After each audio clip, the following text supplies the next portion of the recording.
Let's go out to Taylor Rooks of Bleacher Report and Turner Sports. My dear friend Taylor, thank you for joining me today. Absolutely. I'm so happy to be here. You look great. I'm loving the show so far. And I also agree with everything Colin said about Matthew Stafford. Yeah, I had some questions about Matthew Stafford throughout the regular season, but he has removed all doubt and deserves all of his flowers. He's done an amazing job. Taylor, I read recently that you have done over 200 interviews. Yeah, over like 2,000 interviews, 2,000? I would say. Oh my God, I'm so sorry. Yeah. I'm so sorry. No, it's 2,000. okay. Okay. All good. Yeah, I think they were counting, from high school and college and the pressers I've done and the sit downs and all the things. I would say my one-on-ones, I've probably done more around 200, but if we're talking about the amount of scrums I've done and one-offs and things like that, it probably is closer to 2,000. But a lot of that is because I want my focus to be interviewing. Like I try to only do that. So the numbers have certainly racked up over time. Well, listen, all of those count, as we know in this business. Reps matter. So, when you start, all of that leads up to being the great interviewer that you are today. She recently spoke to DeMar DeRozan, Micah Parsons, and DK Metcalf on her show. So make sure you check those out. So you've done over 2,000 interviews. Who is somebody you haven't interviewed that is on your interview bucket list? Which also includes, Barack Obama, who you have interviewed. That was probably my favorite. But, I'd love to interview Michelle Obama. I always talk about hopefully one day interviewing Serena Williams. I would just love to see her in a sit-down setting. So Serena is absolutely top of my list. I adore her. She is one of those athletes that, like many others, like a Tom Brady, you look at them and you think about how good you can be, right? Like watching Serena Williams is such this like emotional experience and you're rooting for her so much. I just feel super connected to her as an athlete, as a Black woman. And I'd love to sit down with her one day. So you were at AllStar in Cleveland. And speaking of interviews, you recently posted about Allen Iverson, and a big moment for me in my career was when I was covering Big Three. I got to interview Allen Iverson, and he's such an impactful figure in culture, in sports. And we were talking about him on the show this week, just how he, with J.A. Adonde, how in some ways maybe he was ahead of his time, but he was so influential to young people and to young basketball players. What was the scene like there with the NBA 75 and Michael Jordan? And it just felt very celebratory, but I don't know, like jubilant. Like I was happy to see all of them together. Yeah, that was absolutely by far my favorite part of the weekend. Being in the arena as they brought out members of that NBA 75 team, it was such a surreal and beautiful moment. And when you think about it, just the fact that all those players were in the same room at the same time was unbelievable. I thought that everything was going to collapse when they showed Michael Jordan on the screen. It was so loud in there. I thought I was going to faint. But, also just the juxtaposition of those younger guys doing the intro too. It was John Moran and Devin Booker and Luka Doncic and Karl Anthony Towns. And so to see that this is the next generation, people that have a really good chance in the next 25 years being a part of this ceremony too. It was just the past, the present, and the future of the NBA all in one place. And I also think in the league, we're having this kind of watershed moment right now where you're watching those players that eventually this league is going to belong to them. So that moment was just, you could feel the gravity of it in a lot of different ways, but it really was like a dream. We're talking to Taylor Rooks, Bleacher Report, and Turner Sports. They have a moment like that at the Pro Football Hall of Fame. They have a dinner the night before the speeches. And if you're a hardcore NFL fan or just you'd like something similar to what Taylor's talking about, that's sort of what it is. Like it's all of the Hall of Famers in one building, and it feels like, oh my God, there's so much greatness. Whoa, in this building right now. So the NBA is back tonight. Well, it was actually back last night, but it's back from All-Star. And there's two big storylines moving forward that everyone is going to be paying very close attention to, in Ben Simmons moving to the Nets and Harden making his debut with the Sixers tonight. We spoke to Jimmy Butler earlier about Harden and how he thinks that's going to work, and he said he thinks it's going to go very well. I believe that the Sixers have won this trade for multiple reasons, but what do you expect from Harden with Philadelphia? Yeah, I do agree with Jimmy simply because, sometimes when these trades happen, we do tend to look at them in a vacuum in terms of, okay, who won, who lost. But this is one of the rare instances where both teams won simply because somebody who didn't want to be there is no longer there, which in turn is going to impact the team. Ben needed to go somewhere else. He did. It wasn't working with James in Brooklyn. He's gone. So both teams just by definition got better simply because of that. I think for, the 76ers, seeing Harden and Embiid on the court together is going to be great. It's interesting, though, because when James got to Brooklyn, I asked him, what parts of his game will have to change for it to work and what parts of it will have to stay the same for it to work. And he said his playmaking ability needed to remain the same, getting big, good finishes around the rim. And he said he understood that it won't always be about scoring for him. But now that he's in Philly, that's flipped some because they need him to be ball dominant. Harden is often going to start with the ball in his hands. That adjustment is really going to come for Embiid. He even said it's going to be an adjustment that, he's going to have to become more of a pick and roll player, maybe pick and pop. So tonight I'm more so going to be looking at that defense or maybe lack of defense that will be happening with the Sixers, their rotations and really how they balance the change with Harden. So you have really in-depth conversations with players and in your interviews. And I think it's still a very clunky space for all of us to have this mental health conversation. So it's layered with Ben Simmons. I do think that some of the critique of Ben Simmons is fair based off of his personality, the history of his play, how he's been in big moments. That's fair. But I don't in any way believe that Ben Simmons has fabricated this mental health story.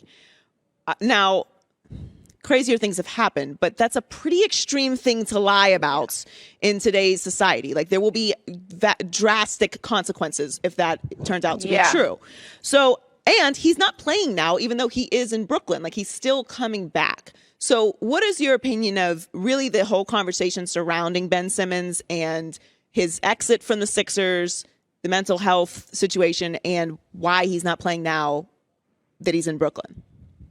Yeah, well, I think a lot of that stems from what we believe mental health looks like, what we believe struggles look like. That video happened and he was literally just on the basketball court talking to people and people were like, oh my God, I thought something was wrong with him. It's like, well, the thing about mental health is a lot of time this is like internal. You're figuring out how to deal with that on your own. You're figuring out, what's going to make you happy. He just had a major adjustment, something that hopefully does make him happy and put him in a bigger space. But I think it's very dangerous when we start to feel like we can look at somebody and by simply looking at them, we can determine what their mental state is. So if Ben Simmons has come out in reports and all these things and said that he was dealing with struggles in Philadelphia, you have to believe that at face value because the only person that understands his state of mind is him. So I would definitely caution people to be very wary to, have hot takes or think pieces about what Ben Simmons thinks, especially with something, as fragile as this. And when you really look at it just in terms of like, the base level and on a human level, if you're at a job where things aren't necessarily going your way, you want to get out, you're struggling. It's also very clear, that people in Philly, they were booing him. He was like enemy number one. Even things on like the news channels were making fun of him. Like that would be really difficult for any human being. So just like simply that aspect of it, you would think somebody would be struggling as well. So I just encourage everybody in anything in life to put yourself in that person's shoes and understand that the only person that knows what's going on is that person. And that's what I think for Ben. And I hope he thrives in Brooklyn. I think that he will thrive in Brooklyn. The beauty of it with Ben in Brooklyn is as much as I would love for Ben to shoot, trust me, I would love for him to shoot.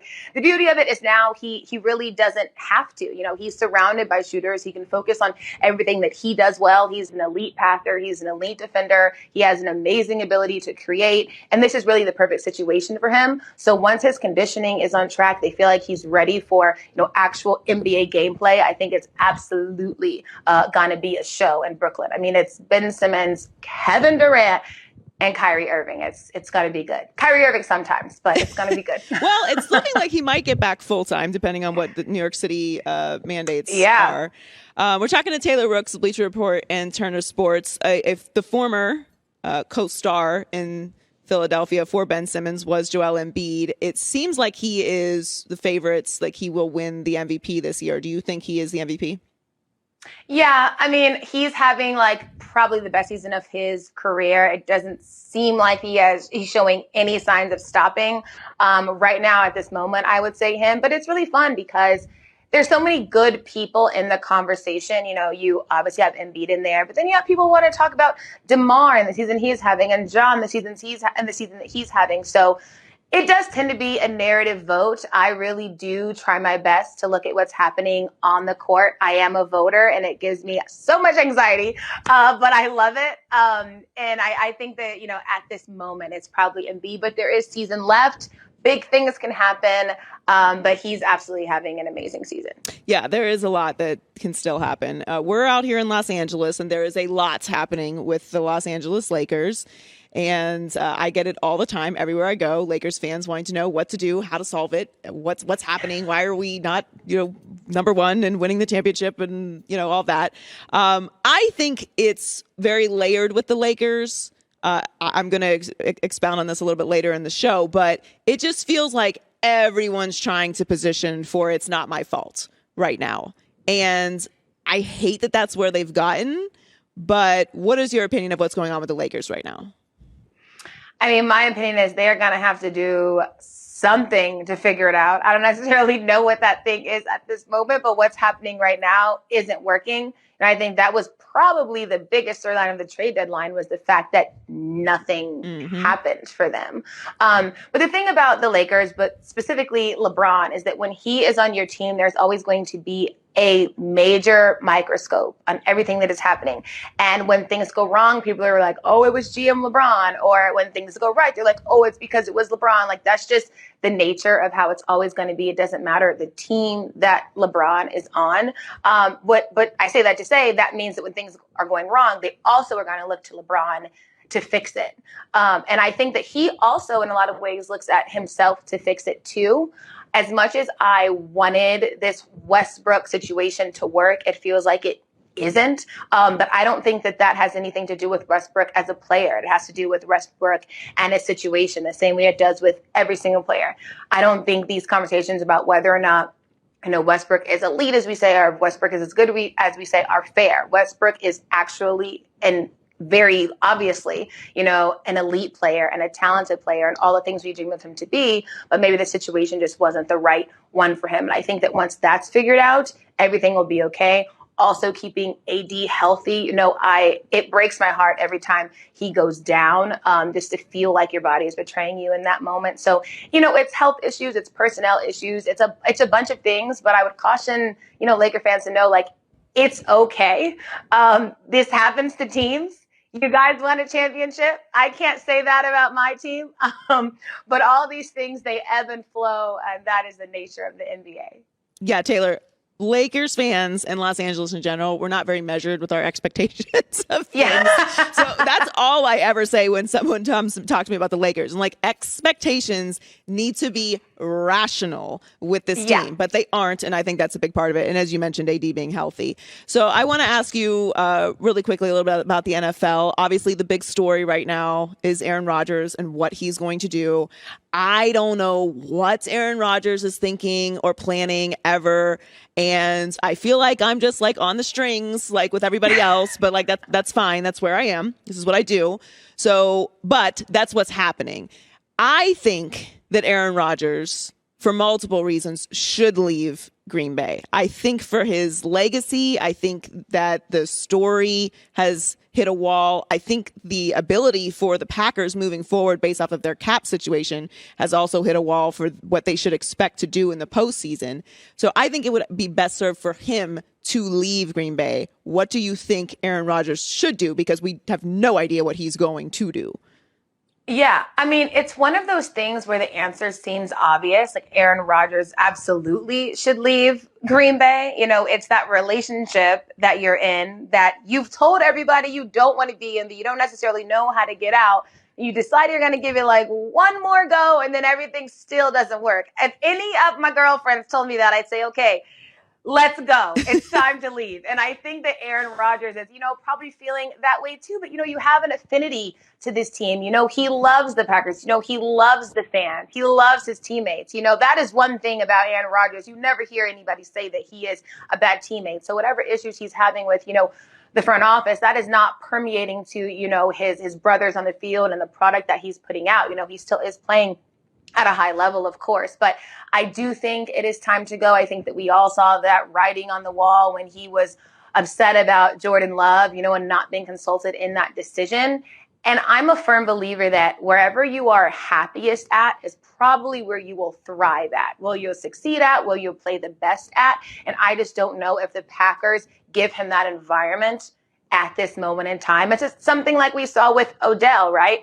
The moment he came to a place that worked for him, look what happened. And I think that we'll probably see that with Aaron Rodgers as well. But I think, a lot of it depends on how he handles that, breakup per se, where he goes, what that goodbye is like, and if it's done the right way. Because I think so many times that's what tarnishes people's opinions of others, is how the thing is done. I think Aaron Rodgers has proven, obviously, how good of a quarterback he is, how great of a quarterback he is. But now it's just making sure that split is, amicable and it leaves a good taste in everyone's mouth. But it's absolutely time to go.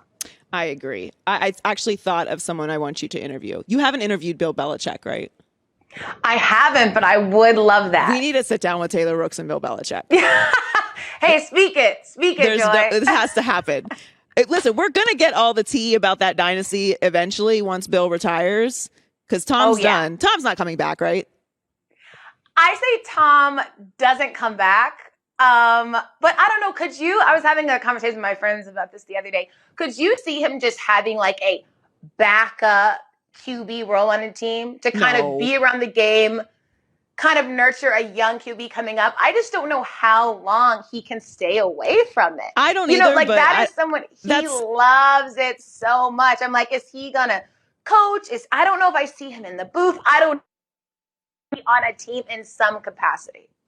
I don't know. I think he's got to stay retired. It's Tom Brady. You're like, listen, as long as he is not tormenting the Falcons any longer, I don't really care. We got to get the Bill Belichick interview. Bill Belichick, if you're listening, you got to sit down with Taylor. Taylor, thank you so much for joining us. Make sure you check out her show, her recent interviews with DeMar DeRozan, DK Metcalf, and Micah Parsons, Bleacher Report, and Turner Sports. Thank you so much, Taylor. Great to see you. You too. Bye, Joy. Hi, everybody. Thanks for watching. Subscribe here to get the latest from the show. Also, be sure to check out more of the best clips from The Herd or go watch a few segments from other shows on FS1.